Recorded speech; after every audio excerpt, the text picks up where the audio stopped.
Hello नमस्कार दोस्तों, मैं विजेंद्र चौधरी आपके यूट्यूब चैनल एग्री मैथ्स में आपका स्वागत करता हूं। जैसा कि दोस्तों हम बीएससी एग्रीकल्चर के फर्स्ट ईयर के अंदर फर्स्ट सेमेस्टर के अंदर चल रहा था अपने पास हॉर्टिकल्चर। ठीक है, हॉर्टिकल्चर के अंदर अपने पास 6 लेक्चर हो गए थे, 5वां और 6वां अपने जो पिछली क्लास में किए थे 5वां और 6वां, क्योंकि ये सेम रिलेटेड है। तो अपन आज इसके अंदर जो अपना लेक्चर रहेगा वो रहेगा 7वां लेक्चर। कौन सा रहेगा अपने पास? Seed dormancy and seed germination की बीजों की सुषुप्तावस्था एवं बीजों के अंकुरण। ठीक है, कि अपने पास जो बीज है वो सुषुप्तावस्था में क्यों चले जाते हैं, या अपने इसके अंदर सीड जर्मिनेशन मतलब बीजों की अंकुरण, किस प्रकार बीजों का अंकुरण होता है, अपन देखेंगे आज इस क्लास के अंदर 7वां लेक्चर के अंदर। तो मैं आपको बता दूं, अपने जो बीएससी एग्रीकल्चर हॉर्टिकल्चर के अंदर जो अपना ये सिलेबस चल रहा था, तो ये अपने पास जेट और कृषि प्रवेशक सीयूटी के अंदर भी इनमें से काफ़ी क्वेश्चन पूछे जाते हैं और बार बार दोहराए भी क्वेश्चन पूछे जाते हैं। इसलिए मैं आपको क्लासों को ज़्यादा से ज़्यादा शेयर कर दे और क्लासों को अच्छे प्रकार से पढ़े। और मैं बता दूं दोस्तों, मैं जो पढ़ा रहा हूं आपके जो बीएससी एग्रीकल्चर के अंदर जो अपने पास फर्स्ट ईयर के फर्स्ट सेमेस्टर में आता है, ठीक है, तो उसमें से एक भी क्वेश्चन बाहर नहीं जाएगा। मैं मेरी गारंटी के साथ कह दूं कि इनमें से एक भी क्वेश्चन बाहर नहीं जाएगा। बस आप जैसे जैसे मैं करवाते जा रहा हूँ वैसे वैसे आप साथ नोट्स बनाते जाइए, इसके अलावा कुछ मत कीजिए। आपको मैं अच्छे से पढ़ाऊँगा, समझा के पढ़ाऊँगा। बस आप क्लासों को ज़्यादा से ज़्यादा शेयर कर दें और क्लासों को जो मैं जैसे जैसे करवा रहा हूँ वैसे वैसे आप साथ साथ नोट्स बनाते जाइए। ठीक है, और जो दोस्त इस चैनल पर नए जुड़े हुए हैं चैनल को सब्सक्राइब कर दें। ठीक है दोस्तों, और तो अपन चलते हैं आज नेक्स्ट क्लास की ओर। 7वीं क्लास अपनी seed dormancy and seed germination के अपने पास ही इसके अंदर बीजों में अंकुरण प्रतिशत कैसे निकालते हैं, बीजों में सुषुप्तावस्था कैसी चली जाती है। ठीक है, तो अपन देखते हैं डोरमेंसी ऑफ सीड, बीज की सुषुप्तावस्था।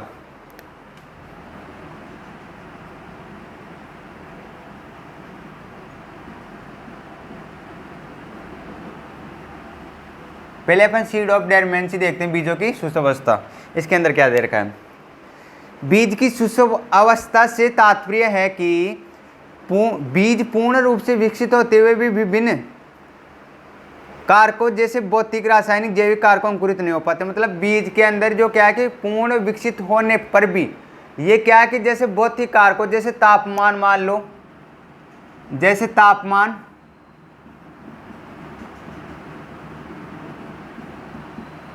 जैविक,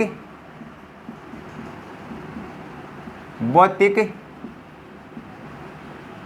रासायनिक कारकों के कारण क्या है कि ये जो सुषुप्तावस्था में चले जाते हैं। ये पूर्ण अवस्था में मतलब पूर्ण विकसित होते हुए भी बीज या पूर्ण परिपक्व होते हुए भी इन कारकों के कारण, तापमान, जैविक, भौतिक, रासायनिक कारकों के कारण ये सुषुप्तावस्था में या डोरमेंसी अवस्था में चले जाते हैं।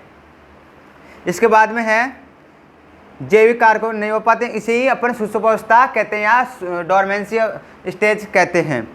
बीजों के अच्छे अंकुरण हेतु बुआई से पूरे सुषुप्तावस्था को कृत्रिम रूप से तोड़ा जाता है। मतलब बीजों की जो अपन बुआई करते हैं उससे पहले क्या है कि जिसके अंदर सुषुप्तावस्था या डोरमेंसी पाई जाती है उसको अपन बीजों को पहले ऊपरले जो आवरण होता है, जैसे कठोर आवरण होता है, ऐसे यहाँ पे बीज मान लो, इसके ऊपर जो ये कठोर आवरण होता है डोरमेंसी का, इसको अपन बुआई करने से पहले बीजों की तुड़ाई करते हैं। ठीक है, इसके बाद में चलते हैं अपन, इसके लिए विभिन्न क्रियाएं मुख्य हैं। मतलब इसके अंदर क्या क्या क्रियाएं अपन देखते हैं। पहली क्रिया अपने पास फिजिकल ट्रीटमेंट मतलब भौतिक उपचार। पहला अपना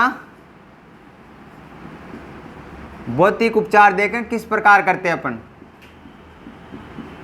साथ साथ नोट्स बनाते जाइए। ठीक है, भौतिक उपचार में दे रखा है अपने पास, इसका मान पहला है, ये तो ए हो गया। इसके अंदर पहला जो ए दे रखा है अपने पास, ए के अंदर क्या दे रखा है, मतलब तापमान देख रहा है, टेम्परेचर उपचार, ताप उपचार के अंदर अपन क्या करते हैं मैं बता दूं आपको।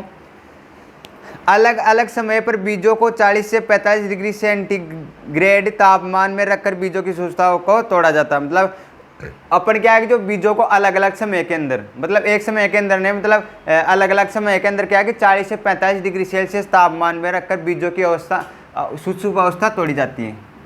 40 से 45 डिग्री सेल्सियस तापमान पर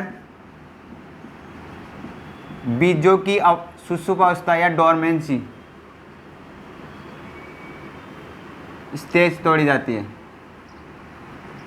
स्टेज तोड़ी जाती है। ठीक है, इसके बाद में अपने पास लो टेम्परेचर या निम्न ताप उपचार, इसका अंदर बी है अपने पास।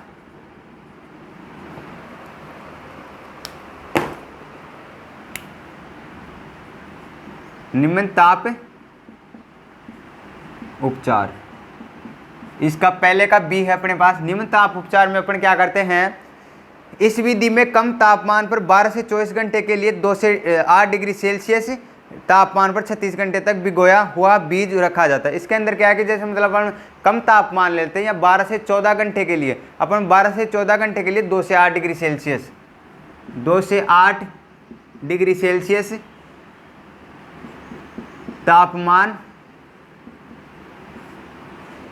12 से 14 घंटे रखते हैं बीजों को। ठीक है, इसके अंदर अपन लिए थे 40 से 45 डिग्री सेल्सियस और इसके अंदर ले रहे हैं अपन 2 से 8 डिग्री सेल्सियस। इसके बाद में अपन चलते हैं आगे। इसके अंदर बीजों को एकांतर क्रम में भिगोकर व सुखाकर भी शुष्कावस्था को तोड़ा जा सकता है। मतलब बीजों को अपन एकांतर क्रम में भी अपन इनको बीजों को सुखाकर या भिगोकर भी इनकी शुष्कावस्था या डोरमेंसी स्टेज तोड़ सकते हैं। इसके बाद में तीसरी अपने पास है बीज आवरण को तोड़कर सर्टिफिकेशन, सेक्रिफिकेशन। सी अपने पास बीजों के आवरण को तोड़कर। ठीक है, बीजों के आवरण के तोड़कर अंदर दे रखा है, जब बीज के आवरण को यांत्रिक रूप से रगड़कर या तोड़कर जल पारगम्य बनाया जाता है तो उसे स्केरिफिकेशन कहते हैं। स्केरिफिकेशन, खीरा के बीज, चुकंदर के बीज, इसके अंदर जो क्या दे रखा है, जो अपने पास जो बीज होता है, ठीक है, उसके ऊपर ये मान लो ये बीज अपने पास, ठीक है, इसके अंदर ऊपर कठोर आवरण पाया जाता है, ऐसे आवरण पाया जाता है। इस आवरण को क्या है कि या तो रगड़ कर या फिर इसको तोड़कर, इसको रगड़ कर या तो ऐसे रगड़ के या फिर इसको तोड़कर अपन क्या करते हैं, जो पानी होता है उसको पारगम्य के लिए करवाया जाता है। क्योंकि पारगम्य जब होगा, इसका जब ऊपर वाला आवरण टूटेगा, ठीक है, तभी तो इसके अंदर जल मतलब पारगम्य होगा, तभी ये बीज अंकुरण हो पाएगा। ठीक है, इसका उदाहरण है अपने पास खीरा का बीज एवं चुकंदर बीज आवरण को तोड़कर। मैं आपको जैसे जैसे नोट्स बनाते जा रहा हूँ वैसे वैसे आप लिखते जाइए। शॉर्ट में अपने पास जैसे मैं बोल रहा हूँ, इनके जो इंपॉर्टेंट है, मेन है, वो टॉपिक आपको मैं बताते जा रहा हूँ। आप बस उनसे जैसे जैसे मैं बोल रहा हूँ वैसे वैसे आप नोट्स बनाते जाए। ठीक है, इसके बाद में अपने पास है बी ए हो गया अपने पास भौतिक उपचार। इसके बाद में केमिकल ट्रीटमेंट, मतलब रासायनिक उपचार देखते हैं। सेकंड अपना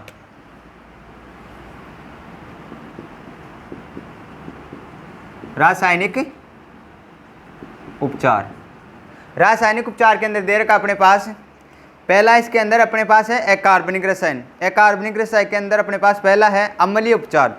बीजों को तनु अम्ल से उपचारित किया जाता है। इसके अंदर दे रखा है अकार्बनिक रसायन के अंदर, ये दूसरा का ए हो गया अकार्बनिक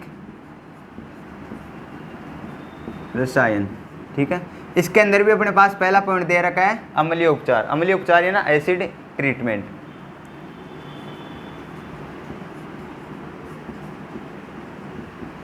अम्लीय उपचार। इसके बाद में अब बता दूं आपको, बीजों को तनु अम्ल से उपचारित किया जाता है। इसके अंदर क्या है कि बीजों को अपन तनु अम्ल होता है, वो तनु अम्ल तनु एसिड होता है, उसे अपन उपचारित करते हैं बीजों को, जो जबकि जर्मिनेशन करने के लिए। जैसे नाइट्रिक अम्ल, इसके अंदर अपन लेते हैं पहला तो नाइट्रिक अम्ल।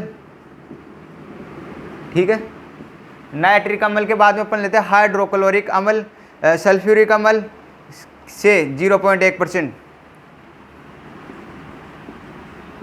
सल्फ्यूरिक अम्ल की मात्रा लेते हैं अपन 0.1 से 0.5%।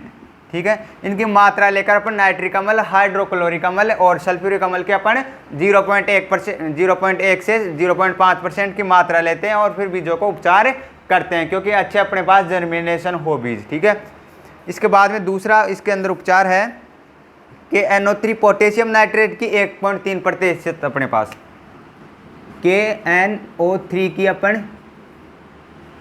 1.25%, जीरो, इसके अंदर दे रखा अपने पास 1 से 3% मात्रा लेते हैं, ठीक है। इसके बाद में है अपने पास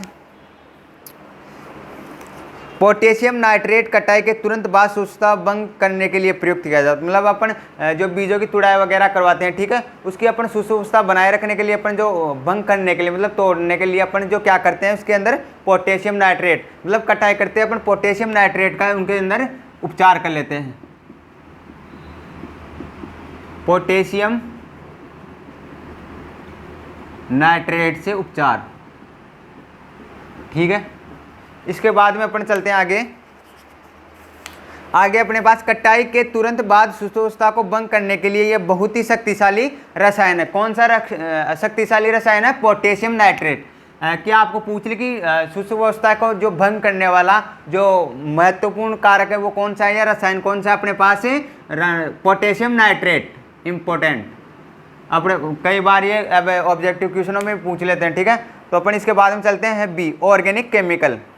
ऑर्गेनिक केमिकल के अंदर चलते हैं अपन, ये फर्स्ट हो गया था, इसके अंदर बी है कार्बनिक रसायन। कार्बनिक रसायन के अंदर दे रखा अपने पास नॉन हार्मोन केमिकल, हार्मोन रहित रसायन। पहला अपने पास इसके अंदर रहित रसायन, ठीक है। थायो यूरिया, एस्कोकॉर्बिक अम्ल थायो यूरिया का प्रयोग आलू के कंदों की शुष्कावस्था तोड़ने के लिए। अपन जो थायो यूरिया का अपने जो एक रसायन होता है किस प्रकार का, मैं आपको ऊपर बता देता हूं।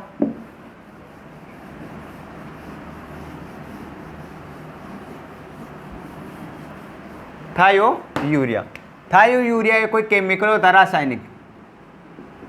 थायो यूरिया किसकी डोरमेंसी अवस्था को भंग करता है? थायो यूरिया रसायन आलू की डोरमेंसी या शुष्कावस्था को तोड़ने का कार्य करता है, ठीक है। किसका कार्य करता है? आलू की शुष्कावस्था को तोड़ने के लिए। इसके बाद में अपन चलते हैं आगे, हार्मोन केमिकल मतलब हार्मोन युक्त रसायन। इसके अंदर अपन -GA लेते हैं, उसकी 1.100 ppm GA की ले लेते हैं अपन 1 से 100 ppm मात्रा अपन बीजों की शुष्कावस्था तोड़ने के लिए। इसके बाद में कार्बोनेटिक हार्मोन का प्रयोग शुष्कावस्था भंग करने के लिए किया जाता है। हार्मोन का भी प्रयोग शुष्कावस्था को तोड़ने के लिए किया जाता है, मतलब जो हार्मोन होता है उसका भी अपन डोरमेंसी स्टेज को तोड़ने के लिए किया जाता है। उसके बाद में अपन चलते हैं बीजों की जीवन क्षमता मतलब वाइबिलिटी देखते हैं अपन, बीजों की जीवन क्षमता।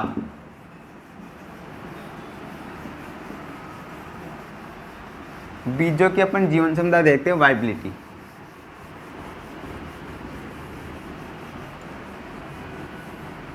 ठीक है, एक बार अच्छे से साफ कर देता हूँ उसको मैं, डस्टर पे ब्लैक ब्लैक जम गया खूब, इसलिए एक बार मैं कपड़े से सफाई कर देता हूँ इसकी अच्छे से।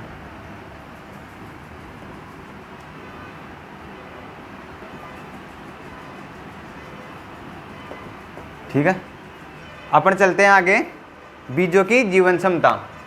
नेक्स्ट टॉपिक अपना बीजों की जीवन क्षमता। इसके अंदर अपन देखते हैं बीजों की जीवन क्षमता के अंदर बीजों के कट जाने, रोग के प्रभाव से, उचित भंडारण करने से या अन्य कारणों से बीज में उपस्थित भ्रूण क्षतिग्रस्त हो जाता है। ठीक है, एवं बीज की जीवन क्षमता नष्ट हो जाती है। बीजों की जीवन क्षमता निम्न प्रकार से ज्ञात की जाती है। जो अपने पास जो बीजों के अंदर जो कट लग जाती है या उनके अंदर कीट वगैरह लग जाते हैं, ठीक है, तो उनकी क्या है कि वाइबिलिटी कम हो जाती है, उनके गुण कम हो जाते हैं, अच्छे प्रोडक्शन नहीं प्राप्त होता। अपने पास जो अच्छे जो प्रोडक्शन होता है वो क्या है कि अच्छी क्वालिटी के नहीं प्राप्त होते हैं। ठीक है, तो अपन इसको अपन देखते हैं कि परीक्षण किस प्रकार किया जाता है अपन बीजों को। तो अपने पास कौन कौन से टेस्ट के द्वारा अपन परीक्षण करते हैं। तो अपन पहला परीक्षण करते हैं अपन टेट्राजोलियम परीक्षण द्वारा। पहला अपने पास है टेट्राजोलियम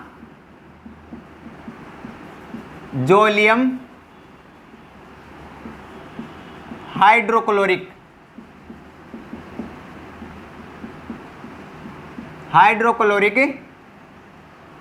परीक्षण या टेस्ट।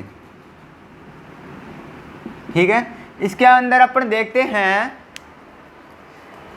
बीजों की जीवन क्षमता ज्ञात करने के लिए बीजों के भ्रूण को 0.5% से 1% वाले 2,3,5 टेट्राजोलियम क्लोराइड या ब्रोमाइड के घोल में कुछ घंटों तक उपचारित किया जाता है। इसके अंदर क्या है कि बीजों की जीवन क्षमता ज्ञात करने के लिए अपन जो 235 टेट्राजोलियम परीक्षण या अपने पास लेते हैं क्लोराइड या ब्रोमाइड का कुछ घंटों तक उपचारित किया जाता है बीजों को। ठीक है, इससे परीक्षण ज्ञात करते हैं अपन 0.5% से। इसके अंदर अपन परीक्षण के लिए लेते हैं 0.5 से 1% 235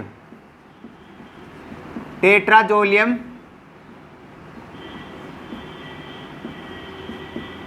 क्लोराइड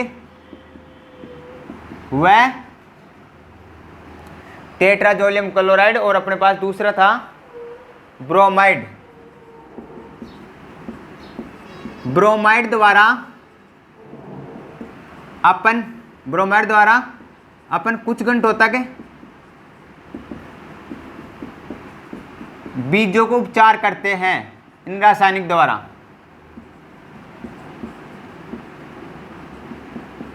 उपचार करते हैं। ठीक है, इसके बाद अपन देखते हैं आगे जीवित बीज लाल रंग में बदल जाते हैं। मतलब जो जीवित बीज होते हैं वो तो क्या है कि लाल रंग में बदल जाते हैं। जीवित बीज लाल रंग में बदल जाते हैं। ठीक है, और जो मर्त बीज होते हैं वो किस में बदल जाते हैं? सफेद रंग में। मर्त बीज सफेद रंग में बदल जाते हैं।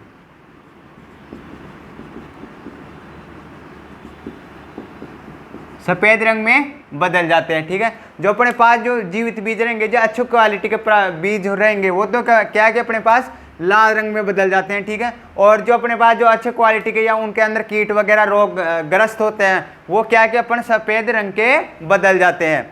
इसके बाद अपन देखते हैं बीजों का अंकुरण, जर्मिनेशन ऑफ सीड। इसके अंदर देखते हैं अपन बीजों का अंकुरण।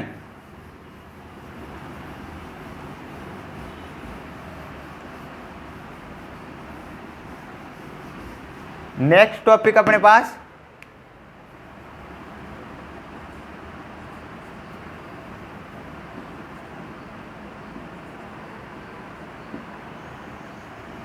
Germination of seed. ठीक है, कि बीजों में अंकुरण। अपन देखते हैं बीजों का अंकुरण किस प्रकार किया जाता है। ठीक है, तो पहला अपने पास बीजों के अंकुरण में आवश्यक चीजें, मतलब जो बीजों के अंदर जो आवश्यक चीजें होती है अंकुरण करवाने के लिए, वो पहले अपन देखते हैं कि बीजों को अंकुरण किस प्रकार करवाया जाता है। तो अपन उनके देखते हैं चीजें क्या क्या है। बीजों में अंकुरण के लिए 5 प्रमुख चीजों की आवश्यकता पड़ती है। ऑक्सीजन, जल, ताप, प्रकाश और मिट्टी। अपने पास जो बीजों को अंकुरण करवाने के लिए अपने को 5 चीजों की आवश्यकता पड़ती है। कितने चीजों की अपने पास? 5 चीजों की आवश्यकता पड़ती है। 5 चीजों की आवश्यकता पड़ती है बीजों को अंकुरण करवाने के लिए। अंकुरण करवाने के लिए। ठीक है, वो चीजें कौन कौन सी अपने एग्जाम्पल के द्वारा बता दूं। एक बार पहले मैं इंक डाल लूं, अच्छे से चल नहीं पा रहा है। अपने पास है 5 चीजें कौन कौन सी। एक तो हो गया तापमान, एक हो गई अपने पास वायु ऑक्सीजन होगी मान लो, दूसरी अपने पास है तीसरी अपने पास है मिट्टी, चौथी जल हो गया। ठीक है, एक वायु।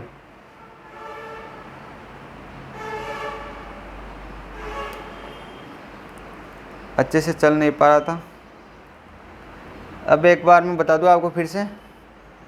अपन जो बीजों को अंकुरण करने के लिए ज्ञात, अपन जो बीजों का अंकुरण किस प्रकार करते हैं, तो अपने को जो बीजों के अंकुरण करने के लिए अपने पास जो 5 कारक होते हैं या 5 चीजें होनी चाहिए, वो कौन कौन सी होनी चाहिए मैं आपको बता दूं। एक तो पहले पास अपने पास ऑक्सीजन, जल, ताप, प्रकाश और मिट्टी।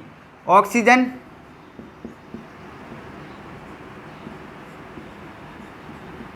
ताप, जल, प्रकाश, मिट्टी। अगर ये अपने पास पांचों चीजें मिल जाए, ठीक है, तो अपन जो बीज है वो अच्छे प्रकार से अंकुरण हो जाता है। जैसे अपने पास पांचों चीजों में से भी एक भी चीज नहीं मिली, ठीक है, तो अपने पास अच्छी प्रकार से बीज अंकुरण नहीं हो पाएंगे। तो मैं आपको पहला बता दूं, अपने पास जो पहला है वो है ऑक्सीजन, ठीक है। अंकुरण, बीजों का अंकुरण करवाने के लिए कौन से 5 चीज है? पहला ऑक्सीजन हो गया, दूसरा ताप हो गया, तीसरा जल हो गया, चौथा अपने पास प्रकाश हो गया, पांचवा अपने पास मिट्टी हो गई, ठीक है। इसके बाद में अपन देखते हैं अंकुरण में ऑक्सीजन कैसे मिलती है, मतलब जो अंकुरण अपने जब होता है तो उस समय ऑक्सीजन किस प्रकार मिलती है बीजों को, ठीक है। तो अपन देखते हैं बीजों के अंकुरण के लिए ऑक्सीजन उसे मिट्टी के अंदर मौजूद वायु से प्राप्त होती है। जो मिट्टी के अंदर जो मौजूद वायु होती है मिट्टी के अंदर, ठीक है, तो उससे क्या है कि बीजों को ऑक्सीजन मिलती है। मिट्टी में उपस्थित वायु द्वारा बीजों को ऑक्सीजन मिलती है, ऑक्सीजन मिलती है, ठीक है। इसके बाद में अपन चलते हैं आगे। इसी कारण उसे मिट्टी की ऊपरी सतह पर बोया जाता है। उसी कारण जो अपन बीज को बोते हैं वो क्या है कि ऊपरी सतह पर ही बोया जाता है कि आसानी से बीजों को ऑक्सीजन मिल सके। इसके बाद में अपन देखते हैं अंकुरण में जल की जरूरत क्यों होती है। जो मतलब अंकुरण के अंदर जो अपन बीजों को अंकुरण करवाते हैं उस समय अपने पास जल की आवश्यकता क्यों होती है वो अपन जांचते हैं। सूखी अवस्था में बीज के जल की मात्रा बहुत कम होती है। मतलब जो सूखी अवस्था में, जो मान लो कहीं पे मिट्टी वगैरह सूखी है, उस समय क्या है कि बीजों के जो अंकुरण होता है वो उसकी अवस्था क्या है कि मतलब बीज उगने की या अंकुरण होने की संभावना बहुत कम होती है, इसलिए अपन जल की आवश्यकता पड़ती है। मिट्टी के अंदर बीज जल को सोखकर अपने बीजावरण को नरम करता है। जैसे अपन मिट्टी के अंदर जल दिए, ठीक है, तो उसके अंदर अपन जो बीज बोए थे वो क्या है कि बीज अपने पास पूरी मिट्टी से पानी को सोखकर अपने को जो नरम बना लेता है या नम बना लेता है अपने आवरण को, फिर वो अपने खुद ही अपने पास से अंकुरण हो जाता है बीज, ठीक है, जिसे तोड़कर बूंद को बाहर निकलने में मदद मिलती है। उसके क्या है कि मतलब जो नम बनाए रखता है अपने आसपास के क्षेत्र को या आवरण को, ठीक है, उससे क्या है कि वो थोड़े दिनों के बाद में तोड़कर जो भून का आवरण होता है, मतलब उसको आवरण को तोड़कर भून में निकलना बाहर प्रारंभ हो जाता है। इसके बाद में अपन देखते हैं भून में कितने ताप की आवश्यकता, मतलब जो भून होता है उसके अंदर अपन जो तापमान की कितनी आवश्यकता होती है। तो अपने पास तापमान देखते हैं कि कितनी आवश्यकता होती है। इधर देख लेते हैं तापमान की आवश्यकता। तापमान अपन लेते हैं बीजों के अंकुरण के लिए सामान्यतः 25 से 35 डिग्री सेल्सियस तापमान की जरूरत होती है। अलग अलग बीज के लिए अलग अलग तापमान होना चाहिए। मतलब सामान्यतः तो अपने पास जो होती है 25 से 35 डिग्री सेल्सियस होनी चाहिए, 25 से 35 डिग्री सेल्सियस, ठीक है। पर जो मान लो अलग अलग बीजों के लिए अलग अलग तापमान की टेम्परेचर की आवश्यकता होती है, पर ये अपने पास जो है वो सामान्य है। मतलब इतना तो अपने पास टेम्परेचर होना ही चाहिए बीजों को अंकुरण करवाने के लिए, 25 से 35 डिग्री सेल्सियस। कई बार आपको एग्जाम में पूछ लेते हैं कि बीजों को अंकुरण करवाने के लिए कितने टेम्परेचर की आवश्यकता होती है, तो वो टेम्परेचर की आवश्यकता होती है अपने पास 25 से 35 डिग्री सेल्सियस की। प्रकाश की अनिवार्यता कितनी होती है, मतलब जो प्रकाश होता है उसकी अनिवार्यता कितनी होती है। नेक्स्ट अपने पास प्रकाश की आवश्यकता या अनिवार्यता कितनी होती है। अपन देखते हैं बीजों के अंकुरण के लिए प्रकाश की जरूरत होती है। बीजों के जो अंकुरण करवाते हैं उसके लिए अपने को प्रकाश की जरूरत होती है। हालांकि यह हमेशा अंकुरण के लिए आवश्यक नहीं होता। टमाटर आदि अंधकार में ही ज्यादा तेजी से अंकुरित होता है, लेकिन नए पौधे के लिए भोजन निर्माण में आवश्यक है। यह क्या कि एक तो भोजन निर्माण के लिए खास करिए अपन टमाटर के लिए उपयोग में लेते हैं। टमाटर के लिए उपयोग में, इसके बाद में दूसरा है वो क्या है कि अपने पास जो बीजों को या पौधे वगैरह को क्या है कि अपने को भोजन प्राप्त कराता है। पौधों को भोजन प्राप्त करने में सहायता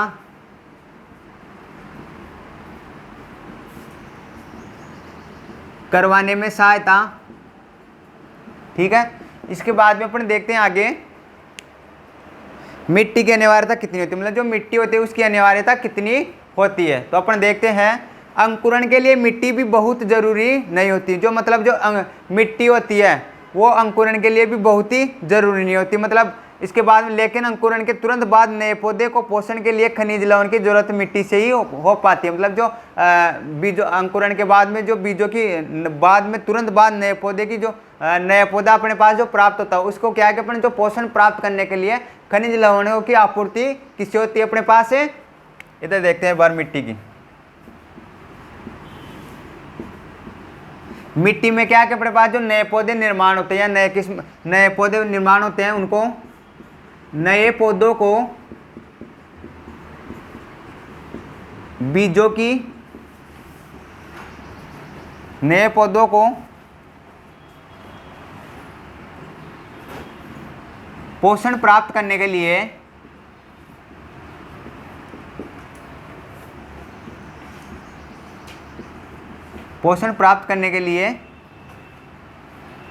मिट्टी से खनिज लवण लेने की आवश्यकता होती है। मिट्टी से खनिज लवण लेने की आवश्यकता होती है।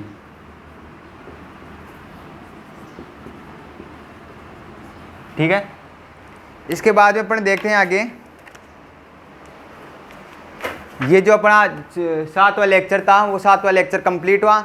7वें लेक्चर के अंदर अपन सीड ऑफ जर्मिनेशन देख लिए, सीड ऑफ डोरमेंसी देख लिए। ठीक है, तो आप क्लासों को ज़्यादा से ज़्यादा दोस्तों के पास शेयर कीजिए, और मैं आपको पूरे नोट्स जैसे जैसे अपने पास इसके अंदर एक भी क्वेश्चन बाहर नहीं जाएगा, जैसे A to Z मैं इन्हीं के क्वेश्चन, मतलब एक भी क्वेश्चन बाहर जाने की संभावना नहीं है। जो मैं करवाया हूँ आपको यहाँ पे, वही क्वेश्चन आएंगे आपको, जो अपने पास जो 7वें लेक्चर के अंदर से जो पूछे जाएंगे, वो जो मैं करवा दिया उन्हीं के अंदर से पूछे जाएंगे, seed dormancy and seed germination के अंदर से। ठीक है, तो दोस्तों मेरी क्लास अच्छी लगी हो तो क्लास को ज़्यादा से ज़्यादा दोस्तों के पास शेयर कीजिए और चैनल को सब्सक्राइब कीजिए। ठीक है, और जो दोस्त इस चैनल पे नए जुड़े हैं वो चैनल को सब्सक्राइब कीजिए, क्योंकि आने वाले समय में जो अपने पास फर्स्ट ईयर के फर्स्ट सेमेस्टर के लिए अंदर जो आवश्यकता पड़ने वाली है क्लासों की, वो क्या है कि नई वाली कॉलेजें खुली अभी, उनके अंदर अध्यापकों की अभी अभाव है। इसलिए आपको मैं एग्रीमैथ्स यूट्यूब चैनल के द्वारा आपको बीएससी एग्रीकल्चर की पूरी क्लासें प्रोवाइड करवा रहा हूँ। ठीक है, तो मिलते हैं नेक्स्ट क्लास के अंदर।